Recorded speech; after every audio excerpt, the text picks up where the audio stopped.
చంద్రబాబు నాయుడు గారు అధికారంలోకి వచ్చినప్పటి నుంచి కూడా ఆయనతో పాటు ప్రయాణం చేస్తున్న కూటమి ఈ ప్రభుత్వం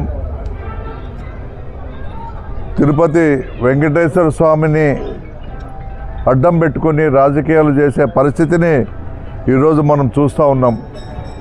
ఇంత దిగజారుడు రాజకీయాలు గతంలో మనం ఎప్పుడు చూడలేదు, ముందు కూడా చూస్తామో లేదో తెలియదు. కానీ నీచ నికృష్ట రాజకీయాలు మనం ఏ విధంగా చేస్తూ ఉన్నారనేది ప్రజలందరూ కూడా గమనిస్తూనే ఉన్నారు.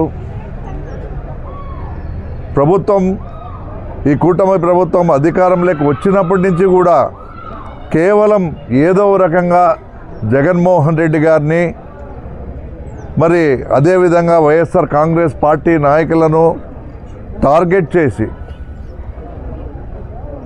అదే పనిగా పెట్టుకొని ప్రభుత్వ పరిపాలన సాగుతుందే కానీ ప్రజల గురించి, ప్రజల సంక్షేమం గురించి, రైతుల గురించి, విద్యార్థుల గురించి, ఇతరత్ర ఏ కార్యక్రమాలు సమస్యలపైన మరి పోరాడకుండా,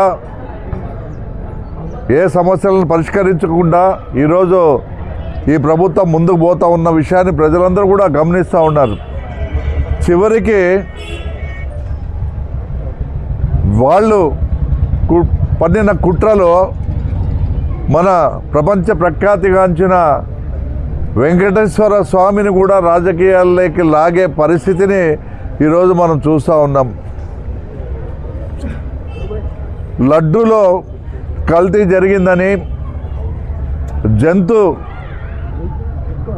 ఫ్యాట్కి సంబంధించిన పదార్థాలు ఉన్నాయని అధికారంలోకి వచ్చినప్పటి నుంచి కూడా దానిపైన ఎంక్వైరీస్ చేసి చివరికి సిబిఐ ఎంక్వైరీ కూడా చేపట్టిన తర్వాత కూడా, సిబిఐ వాళ్ళు క్లీన్ చిట్ ఇచ్చిన తర్వాత కూడా ఈరోజు మరి దాన్ని మరోసారి రాజకీయం చేసేందుకు ప్రస్తుతం ఉన్న ముఖ్యమంత్రి, ఆయన సహచార మంత్రివర్గము అందరూ కూడా మొన్న మంత్రివర్గ సమావేశంలో కూడా కేవలం ప్రజా సమస్యలను పూర్తిగా పక్కన పెట్టి ఈ లడ్డూ విషయంలోనే మరి ఎందుకంత శ్రద్ధ చూపిస్తున్నారంటే, దీనికి వెనకల మనం అనుకున్నది ఒకటైతే ఖచ్చితంగా ఇటువంటి కార్యక్రమాలను ముందుకు తీసుకొస్తే మామూలుగా చంద్రబాబు నాయుడు దీని వెనక పెద్ద కుట్ర ఉంటుందనేది అందరికీ కూడా తెలిసిన విషయమే.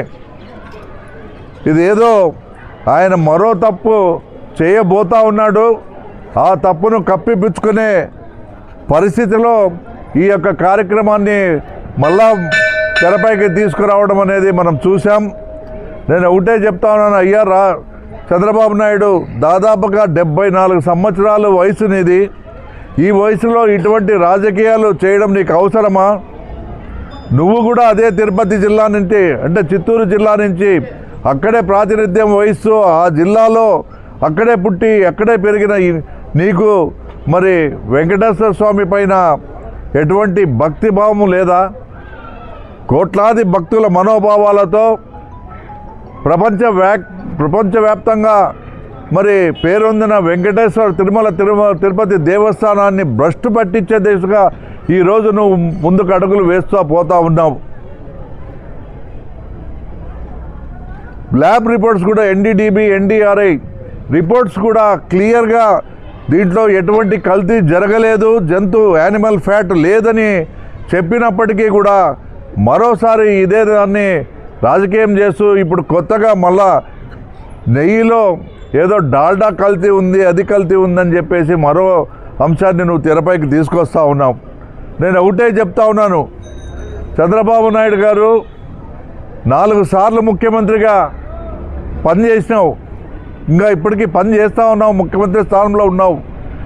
కనీసం ఏది మాట్లాడాలి, ఏది మాట్లాడకూడదు అనే ఒక జ్ఞాన విచక్షణ రహితంగా నువ్వు మాట్లాడుతూ ఉన్నావు.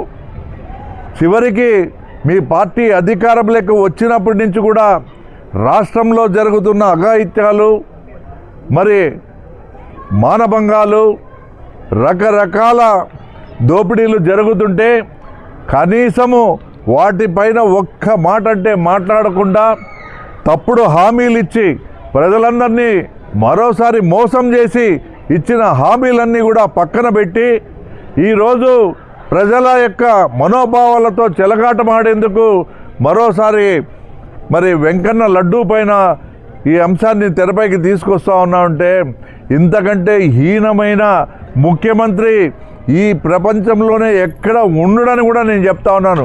ఎప్పుడు కూడా గతంలో మనం ఇటువంటి ముఖ్యమంత్రులను చూడలేదు. మరి చివరికి నీ రాజకీయాల్లో పావుగా వాడుకునేదానికి వెంకన్న స్వామి మరి నీకు కావాల్సి వచ్చిందని కూడా మేము ప్రశ్నిస్తూ ఉన్నాం.